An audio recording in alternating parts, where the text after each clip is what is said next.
ensemble sur ce qui s'est passé entourant Michael Jackson. Ben oui. Bon, juste pour vous mettre en contexte, il y a un gala ce week-end. Oui, les Billboard Music Awards. Et il y a un album de Michael Jackson posthume qui a été lancé récemment.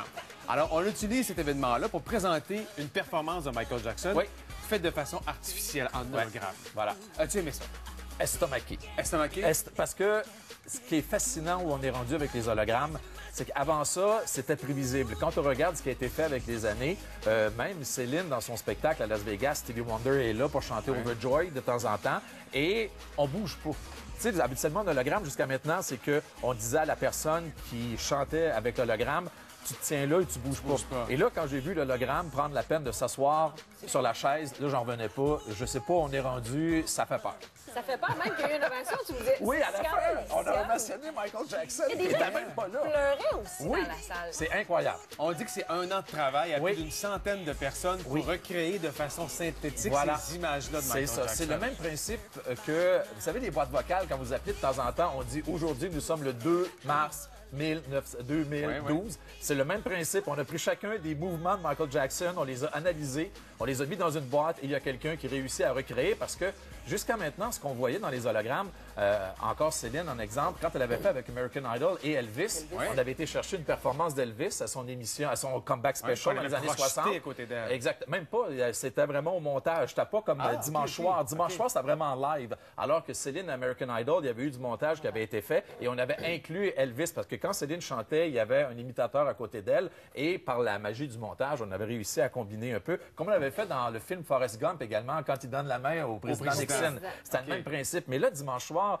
c'était what you see is what you get. Et c'est ça qui était incroyable. Et même, il y a 2 ans, en 2012, ça avait commencé à Coachella avec Tupac Shakur, qui avait chanté avec Snoop Dogg. Et moi, je croyais qu'encore une fois, on avait réussi à isoler une perfo de Tupac. Non, il a commencé sa perfo en disant « Comment ça va, Coachella? » Et il n'avait jamais joué à Coachella. On a quelques images de ça, d'ailleurs. Oui, exactement. Suivi de quelques images aussi de préparation dans le système informatique de tous les déplacements physiques, les mouvements physiques qui ont fait en sorte qu'on a réussi un tour de force question incroyable. que j'ai, c'est est-ce qu'il y a quelqu'un qui a refait les mouvements de Jackson, qui danse à la perfection et qui est bon comme Jackson, et on l'a pris, puis on a collé le corps de Michael Jackson dessus. Ça, c'est le questionnement. C'est un mystère encore. C'est ça, exactement. Puis on ne veut pas trop en parler parce que c'est normal, il faut garder le mystère autour de ça. Oui, tout à fait. On a travaillé 1 an sur ce numéro. On a conçu une scène expressément pour ce numéro.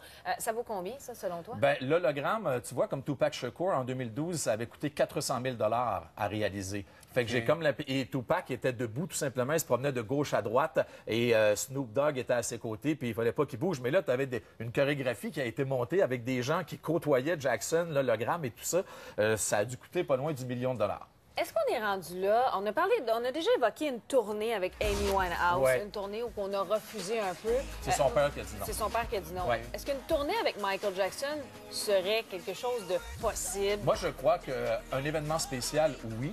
Mais de là à faire une tournée, parce que là, c'était... Parce que si on a un spectacle en entier, c'est 90 minutes, 1 heure, 2 heures.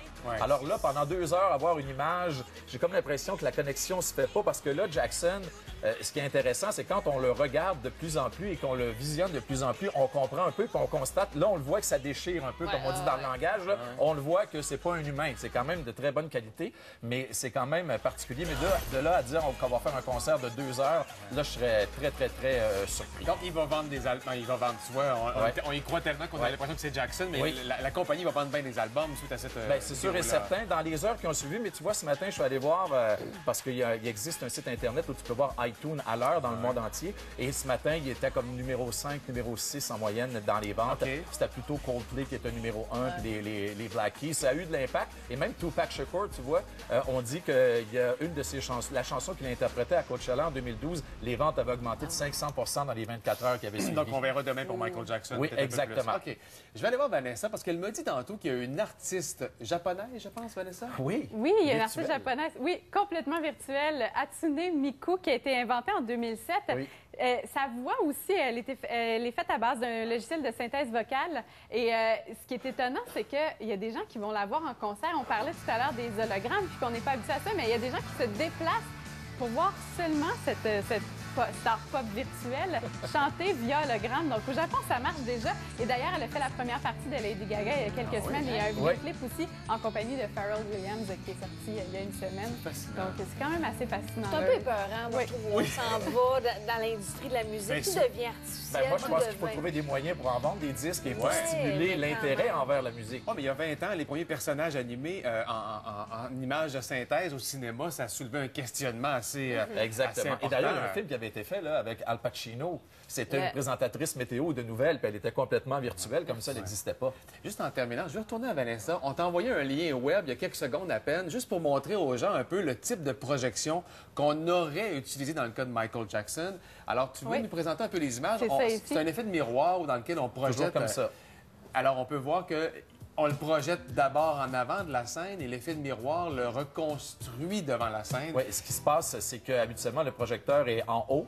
Il y a un miroir ou une scène où on peut réfléchir l'image et il y a comme une autre au 45 degrés où là, nous, on le voit pas, mais la personne qui est sur scène est consciente qu'il y a un écran qui est là. Mais ce qui était fascinant dimanche avec Jackson, c'est que tout le monde dansait quand même à travers lui. C'est là que j'ai été stupéfait. C'est tout un tour de force. Oh oui, incroyable, vraiment. Là. Encore une fois, il a réussi à faire avancer les choses. Il a bouleversé le monde de la danse, il a bouleversé le monde du vidéoclip, puis il vient encore de pousser plus loin l'industrie musicale. Donc, Céline a été avant-gardiste il y a plusieurs années quand elle l'a fait Oui. pour la première fois.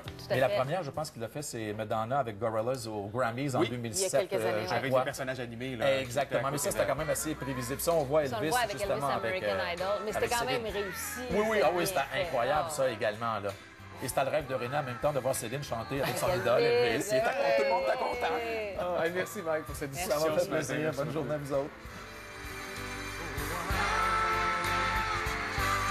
There must be peace and understanding sometime.